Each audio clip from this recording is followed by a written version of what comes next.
কিছুদিন আগেই গিয়েছে মাতৃদিবস। সমাজ মাধ্যমের পাতায় বিশেষ দিনে মাকে নিয়ে বাহারি পোস্টে ভরিয়ে দিয়েছিলেন সাধারণ থেকে নেতিজন।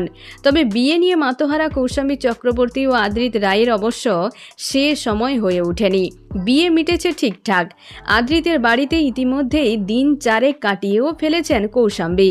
এরই মধ্যে প্রকাশ্যে এলো শাশুড়ি মৌসুমী রায়ের সঙ্গে কৌশাম্বীর সম্পর্কের সমীকরণ, যা দেখে নেতিজনদের মুখে একটাই কথা, শাশুড়ি এই রকম।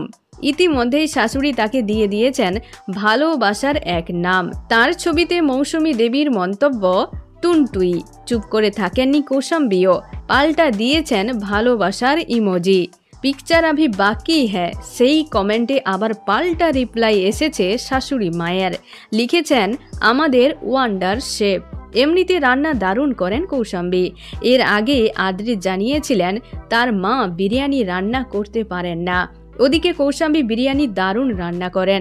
সেই ঘটনা মনে করিয়ে দিয়েই নেতিজনদের টিপ্পনি, নতুন বাড়িতে বিরিয়ানি রান্না করলেন নাকি?